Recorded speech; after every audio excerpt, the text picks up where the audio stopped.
we will see the preparation of alkyl halides. Now first, we have learned about alkanes, the simplest hydrocarbons. You have alkenes, alkynes. So first see how we can get alkyl halide from these three. So first one is alkane. So if I take ethane, this is ethane. Now if I add chlorine in presence of sunlight, this is a saturated hydrocarbon. So this will undergo substitution reaction by free radical mechanism, and one hydrogen will be substituted by chlorine. So how is this happening? By free radical mechanism. This bond will be cleaved by the sunlight and this will form radical. This is another radical that is formed. In the same way, chlorine will also form chloride radical. Actually, this will trigger the formation of this radical. So this chlorine will first undergo a cleavage. Then this will trigger the cleavage of the CH bond. Now, this hydrogen radical and one chlorine radical, these two will join and this will give HCl. And in this case, this ethyl radical and one chloride radical, these two will join and this will give rise to ethyl chloride. So this mechanism, or this is following free radical mechanism. So this is how we can get alkyl halide from alkanes by substitution of any halogen in presence of sunlight. Next, if I do it with alkenes, bromination will also take place. So this is chlorination, bromination. For alkenes, so if I take the simplest hydrocarbon, which is ethene, add HCl, this will undergo addition reaction and this will follow Markovnikov's addition and this will give rise to ethyl chloride. So this is following addition reaction and the type of addition is Markovnikov's addition, because in case of unsymmetrical alkenes, so if I add HCl to this chlorine will come and attack this carbon atom, because this will form a secondary carbocation. If we look at the mechanism of this one,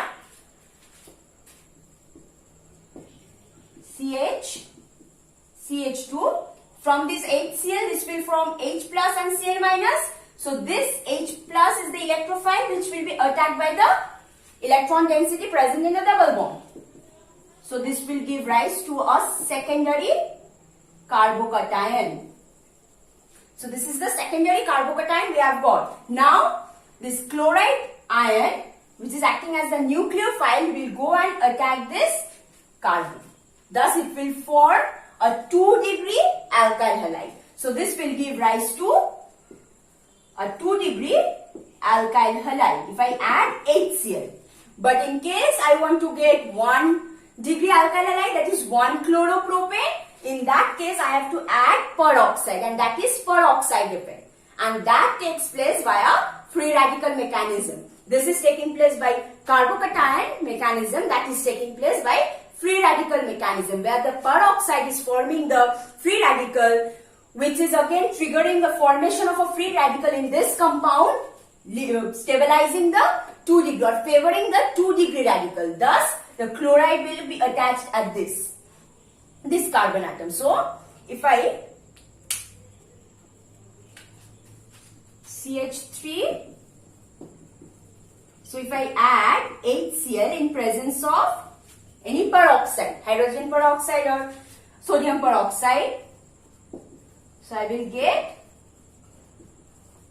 this 1-chloropropane, primary alkyl halide. Now there will be rearrangement of reaction that can also take place, which will lead to give rise to a second more stable carbocation. So that I have discussed in my hydrocarbon chapter as well. Okay, so this is how we can get alkenes from alkyl halides from alkenes. Next is to get alkyl halide from alkynes. So there is no direct method. We have to do two-step addition. First, I can reduce or break one bond of alkyne and convert it into alkene and then follow this one. Or if I convert alkyne to alkenes and then I can do substitution of halogen. So these are the two ways by which alkynes can be converted to alkyl halides. Now the next is alcohols. From alcohols I can also get alkyl halides. Now we can also prepare alkyl halides from alcohol. We have alcohol, aldehydes, carboxylic acid, aldehydes and ketones I can write because this falls under carbonyl compounds, nitrogen containing compounds. So I can get alkyl halides from all of these directly, indirectly, as well as we can also get these from alkyl halides. Now next is third from alcohols. So if I take ethanol, it's a direct reaction. If I add if I add PCl5 or PCl3 or that is SOCl2, we can also add to get ethyl chloride. This is called thionyl chloride, and the reaction is known as Darjan's process. This is called Darjan's process. We can also use halogen acids with alcohol. Suppose this is, if I take general term ROH, if I add halogen acid like HCl in presence of CCl4, suppose, I can also get an alkyl halide. For bromo, HBr we can add, we can do reflux and we can also get HBr. So this is how we can obtain alkyl halide from alcohol. Now the next is from aldehydes. Okay, so from aldehydes we might not get directly, but indirectly we can definitely get an alkyl halide. So if I take ethanol and if you convert this to an alcohol, and this we can do with the help of a reducing agent. We can use a reducing agent like lithium aluminium hydride we can use. This can be converted to Cl. If I add PCl5, clear? We can also convert this to, if we add PBr3 in presence of red phosphorus, clear? So this is how I can obtain alkyl halide from aldehyde. Now from ketones, same way. So if I reduce ketones, I can get an alcohol, a secondary alcohol, and from there I can get an alkyl halide. Now we have an acid. From acid, I can reduce acid to alcohol and alcohol to alkyl halide. So this I can also perform reduction to alcohol to this, same process. For carboxylic acid,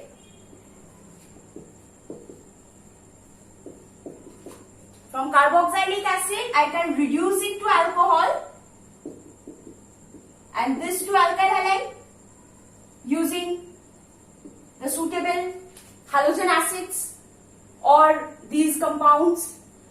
There is one reaction which is called Hunziker reaction, where a derivative, a salt of carboxylic acid, that is the silver salt of carboxylic acid, is employed to prepare the alkyl halide.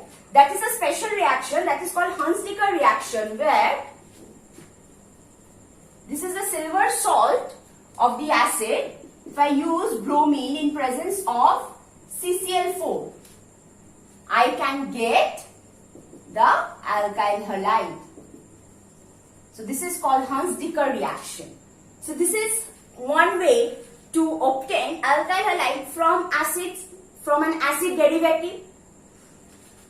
One more thing is that we can also obtain an alkyl halide from another alkyl halide. There are two such reactions, which is Schwarz reaction and Finkelstein reaction, where we can obtain one alkyl halide from another alkyl halide using suitable reagents and substrates. So let's see the reaction where we can get an alkyl halide from another alkyl halide. That is, halide exchange is taking place. So we call it halide exchange. The first reaction is Schwarz reaction.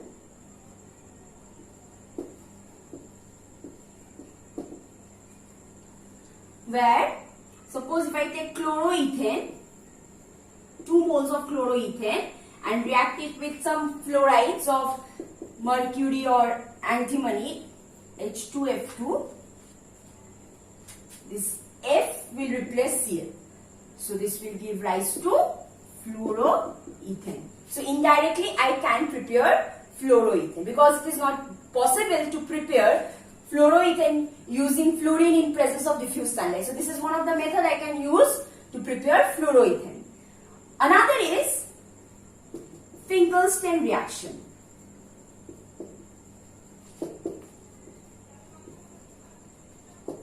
Where, suppose I am taking bromoethane and add sodium iodide in presence of acetone as the solvent.